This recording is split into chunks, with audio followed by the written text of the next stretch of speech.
मैं चाहता हूँ, क्या राम जी ने ऐसा करा है जैसा आप कर रहे हैं? अरे राम जी के आदर्शों पे चल रहे हैं, आपको भी राम जी से आदर्श उनके आदर्श मुझे राम जी से, आपसे ज्यादा प्यार मैं राम जी से करता हूँ, लेकिन इसका मतलब ये नहीं है कि आप प्यार करते हैं तो राम मंदिर के निर्माण के लिए सुनिए, राम मंदिर की अगर आप बात कर रहे हैं तो राम मंदिर के लिए राजा मान सिंह उन्होंने अकबर के किले में तो बनवा लिया मंदिर, ये क्यों नहीं बनवा लिया? उनकी जो रानी थी, अकबर का किला, रानी जोताबाई, तो भारत की धरती में नहीं सुनिए, रानी जोताबाई उस टाइम पे अकबर की महारानी हुआ करती थी, उन्हें ध्यान नहीं आया राम जन्मभूमि का? आपको ध्यान आ रहा है, उनको ध्यान नहीं आया कि राम मंदिर मुझे भी याद आ रहा है जी। आपको ये भी याद रखना चाहिए कि इस देश में चंद्रगुप्त को भी किसी सेल्यूकस ने अपनी कन्या दी थी और राणा कुंभा को भी किसी मुस्लिम फकीर ने अपनी कन्या दी थी। बिल्कुल दी होगी। तो याद रखना, हिंदू इन सब चीजों को नहीं करता है। अजी मैं ये कह रहा हूँ, करते नहीं, मैं कह रहा हूँ महारानी ने क्यों नहीं राम जन्मभूमि के लिए राजा से कहा राम मंदिर अयोध्या में बनेगा, भाई किले के अंदर उन्होंने मंदिर बनवा लिया। एक प्रश्न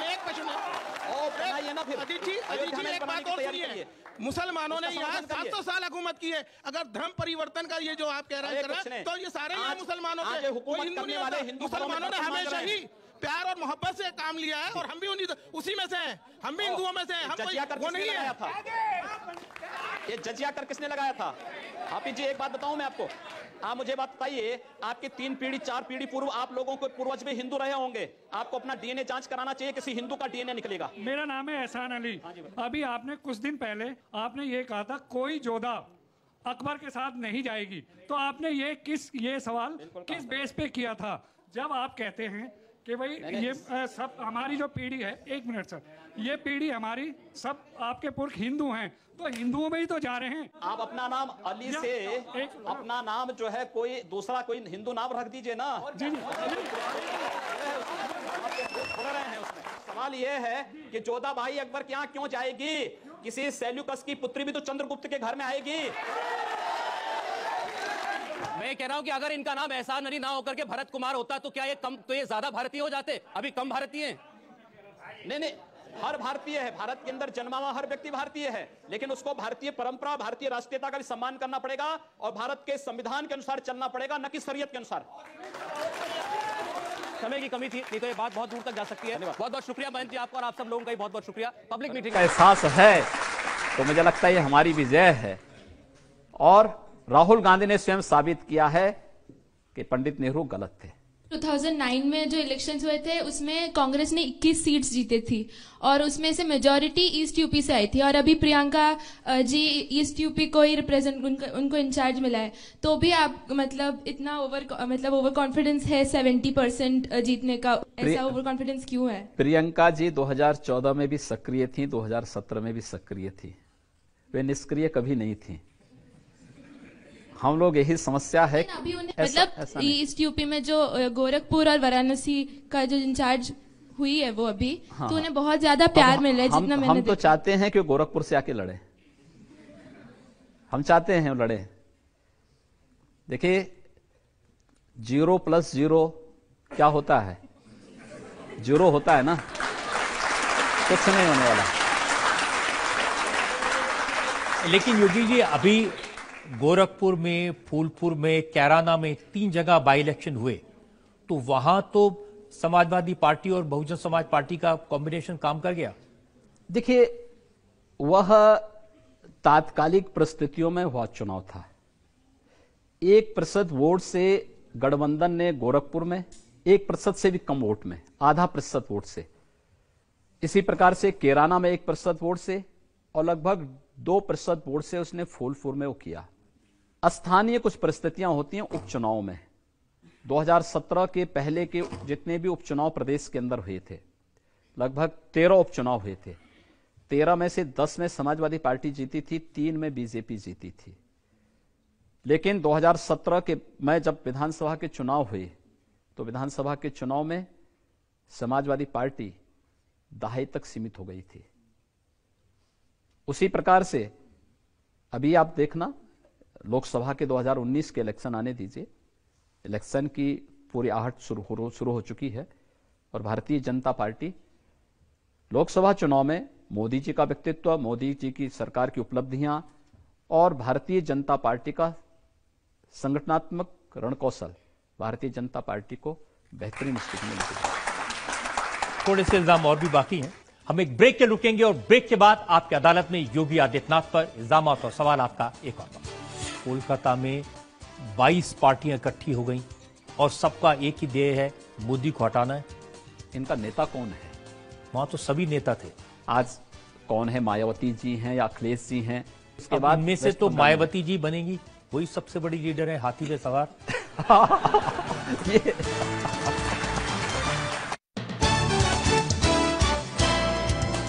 वेलकम बैक। आपकी अदालत में आज हमारे मेहमान हैं उत्तर प्रदेश के मुख्यमंत्री योगी आदित्यनाथ। योगी आदित्यनाथ जिन पर बड़ी जिम्मेदारी है आने वाले लोकसभा चुनाव में। आपकी अदालत में अगला। आपकी अदालत में उत्तर प्रदेश के मुख्यमंत्री योगी आदित्यनाथ पर आरोप है कि ये सपा बसपा के गठबंधन से चिंता में पड़ गए हैं। सारी देश में ये बात हो रही है, ये बुआ जी और बबुआ जी इकट्ठे हो गए हैं और योगी जी परेशान हो गए हैं, चिंता में पड़ गए हैं। देखिए, हम लोग परेशान नहीं हैं और परेशानी का कोई कारण भी नहीं है। उत्तर प्रदेश का एक एक मतदाता इस बात को जानता है, गठबंधन भ्रष्टाचार का गठबंधन है, यह गठबंधन अराजकता का गठबंधन है, यह गठबंधन प्रदेश के विकास को अवरुद्ध करने वाला गठबंधन है, यह गठबंधन स्वार्थों का गठबंधन है। इस गठबंधन को प्रदेश के अंदर अकेले अकेले शासन करने का अवसर प्राप्त हुआ था, गठबंधन के रूप में भी शासन चलाने का अवसर प्राप्त हुआ था। उस समय इन्होंने प्रदेश के लिए क्या किया? यही उत्तर प्रदेश है ना, जिस उत्तर प्रदेश में 1995 में सपा बसपा के गठबंधन के अंदर स्टेट गेस्ट हाउस का कांड हुआ था। यही समाजवादी पार्टी की सरकार और ही बहुजन समाजवादी पार्टी की सरकार है जिसमें थाने, तहसीलें, इस सब की नीलामी होती थी। प्रदेश में हर दूसरे दिन दंगे होते थे, बहन बेटियां सुरक्षित नहीं होती थी, प्रदेश का विकास एकदम बंद हो चुका था, कोई भी योजनाएं वास्तविक धरातल पर नहीं पहुंचती थी। इसलिए प्रदेश की जनता इन सब चीजों को अच्छी तरह जानती है। अब देखिए, काठ की हंडिया बार बार नहीं चढ़ती है, एक बार हो चुका है और अच्छा हुआ। हम तो चाहते थे कि केवल सपा बसपा ही नहीं बल्कि उसमें ये सबका हो जाता ना, सपा भी बसपा भी और कांग्रेस भी उस गठबंधन में एक साथ शामिल होती तो सबको एक साथ निपटा दिया गया होता।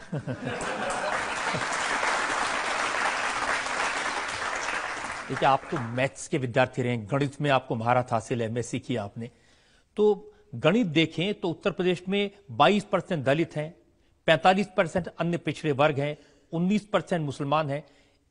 तो अखिलेश यादव को, मायावती जी को लगता है कि ये सारे तो उनके पास वोट आ जाएंगे। देखिए, ये मानना कि दलित बीजेपी को वोट नहीं करेंगे, मुझे लगता है कि उनका अपमान होगा।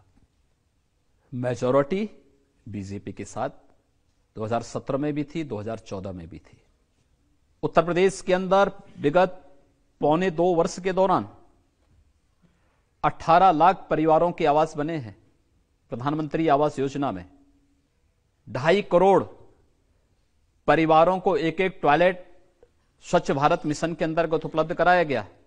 94 लाख परिवारों को सौभाग्य योजना के अंतर्गत विद्युत के कनेक्शन उपलब्ध कराए गए। प्रदेश के अंदर हम लोगों ने शासन की योजनाओं को समाज में बिना भेदभाव के जिस प्रतिबद्धता के साथ उन तक पहुंचाया गया है, यह वही तबका है जो वंचित था, शासन की योजनाओं से बुरी तरह उन योजनाएं उस तक पहुंचती ही नहीं थी। 6 करोड़ लोगों को आयुष्मान भारत में प्रदेश के अंदर स्वास्थ्य बीमा का कवर दिया जा रहा है आयुष्मान भारत में, और 55 लाख लोगों को जो छूटे हुए थे उन्हें हम प्रदेश सरकार की तरफ से अलग से दे रहे हैं।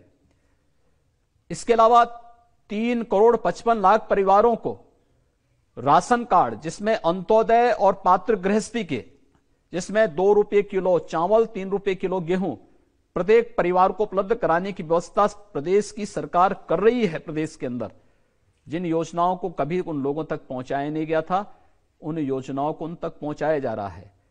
सपा की सरकार रही हो या बसपा की सरकार, इनके लोग कोई भी नियुक्ति निकलती थी झोला लेकर के निकलते थे और वसूली अभियान चलता था इनका। थाने तहसीलें इनकी बिकती थी, किसी की सुनवाई नहीं होती थी। आज विगत 1.25 वर्ष के अंदर 2.25 लाख हम लोगों ने नौकरियां उत्तर प्रदेश के अंदर दी। एक भी नौकरी पर कोई व्यक्ति प्रश्न नहीं खड़ा कर सकता।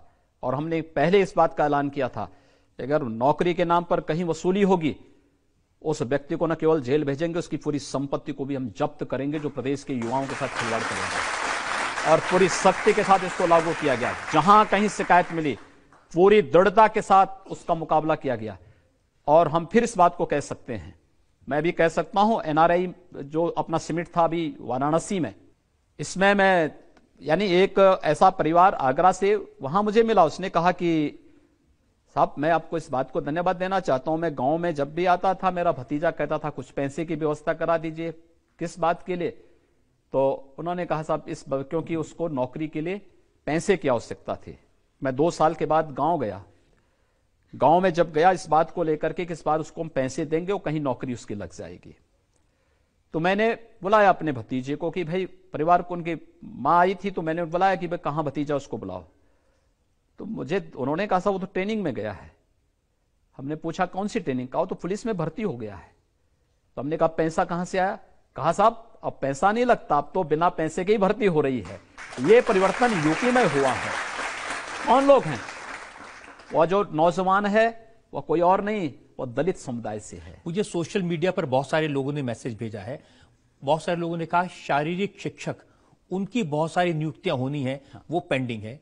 पुलिस में बहुत सारी नियुक्तियां होनी है, वो पेंडिंग है। और सरकार कोर्ट खेल रही है उनके साथ। देखिए कोर्ट में नहीं, समस्या क्या है, हमारी 69,000 शिक्षकों की भर्ती प्रक्रिया पूरी हो चुकी है। फिर कुछ लोगों ने न्यायालय में उसको चैलेंज किया है। वह रिजल्ट्स अभी 28 तारीख को आना था, कोर्ट ने 28 तक रोक लगाई है। 27-28 को हम लोगों ने 50,000 पुलिस की नई भर्तियां हम लेके आ रहे हैं। कल ही हमने 30,000 पुलिस की जो भर्ती हुई थी उनकी ट्रेनिंग पूरी कराई है, उनको अपनी सेवा में ले लिया है। 50,000 की हमारी भर्ती की प्रक्रिया 27-28 जनवरी को होने जा रही है। ऐसे ही अलग अलग विभागों की नियुक्तियां निकल रही हैं, लेकिन मैं कह सकता हूं कि आज के दिन पर एक भी भर्ती में कोई पैसा नहीं। ईमानदारी के साथ, पूरी पारदर्शी तरीके के साथ इन भर्तियों की प्रक्रिया को हम पूरा कर रहे हैं। सपा बसपा की सरकार में क्या यह संभव हो पाता था? नहीं। देखिए मेजॉरिटी, चाहे वह SC/ST का हो, OBC का हो या जनरल वोटर्स का हो, यह बीजेपी के साथ आएगा। और बीजेपी इस पूरी लड़ाई को, अगर आप पूरे कॉम्बिनेशन को देखें, समाजवादी पार्टी जिस वोट की मदद से आगे बढ़ना चाहती है वो कौन सा है हर व्यक्ति जानता है। कुल वोटर कितना है आप उसको कैलकुलेट कर लेंगे तो मुश्किल से 7 से 8% होता है। बहुजन समाजवादी पार्टी जिसके दम पर आगे बढ़ रही है वह कुल 9% बैठता है, 8 से 9% तो वोटर है। इसके अलावा अन्य वोटर्स जो आप कर भी लें, सबको ले लेंगे तो यह 30 से ऊपर नहीं जाता है। सपा बसपा का गठबंधन 30% वोट लेकर के कितनी लड़ाई को फेस कर पाएगा, क्योंकि दूसरी तरफ भारतीय जनता पार्टी के पक्ष में 70% वोटर्स होगा। वह वोटर के मुकाबले ये लोग कहां ठहर पाएंगे आप स्वयं अनुमान करेंगे। ये लड़ाई बहुत अच्छी होगी। अगर इतना आपने काम किया, इतनी पॉपुलैरिटी है, 70% वोटर आपके साथ है, तो फिर ये 10% रिजर्वेशन क्यों किया? देखिए सामान्य वर्ग के लोगों, सामान्य आर्थिक आधार पर जो एक मांग चली आ रही थी आजादी के बाद, हमारा एक स्लोगन था 2013 में आदरणीय मोदी जी ने एक स्लोगन दिया था, सबका साथ और सबका विकास। समाज की मुख्य धारा के साथ सबको जोड़ करके समान अवसर दिए जाएं। 10% यह उस सभी तबके के, इसमें हर तबके का व्यक्ति आता है, इसमें जाति मत मजहब संप्रदाय नहीं है। हर एक व्यक्ति जो आर्थिक रूप से विपन्न है उसको न केवल सरकारी सेवाओं में, अपितु हमने तो उसको शैक्षणिक संस्थाओं में भी इस आरक्षण की व्यवस्था उन लोगों के लिए की है और इसके लिए 25% सीटें बढ़ा दी है। हर जगह बढ़ाने की प्रक्रिया को आगे बढ़ा दिया है। तो यह कार्य तो अतिरिक्त है, ये तो बोनस है समाज के लिए, और ये बोनस मोदी जी ने दिया है। लोगों को इसके प्रति धन्यवाद ज्ञापित करना चाहिए। इसी पर नाराज होकर मायावती जी और अखिलेश यादव जी बार बार ये कहते हैं, वो कहते हैं हमारे तो एलाइज बहुत सारे हैं, लेकिन योगी जी का और मोदी जी का एलाइज सीबीआई है, उनके ऊपर सीबीआई छोड़ दिया आपने। देखिए, हमने नहीं छोड़ा है। देखिए, ये सब कार्य तो इन लोगों के जो काले कारनामे हैं, आप बताएं, खनन का इनके समय में कुल 1200 से 1300 करोड़ की रॉयल्टी खनन की मिलती थी। आज प्रदेश को खनन की रॉयल्टी 5000 करोड़ रुपए से ज्यादा मिल रही है। इनके समय में एक्साइज की कुल वो जो एक्साइज में जो प्रदेश सरकार को रेवेन्यू प्राप्त होता था वो 13,000 करोड़ मिलता था। आज उत्तर प्रदेश को 29,000 करोड़ रुपए का इसका सीधे सीधे रेवेन्यू इससे जनरेट हो रहा है। आप गोमती रिवर फ्रंट का देखेंगे, गोमती रिवर फ्रंट की जो पहले पीपीआर तैयार हुई थी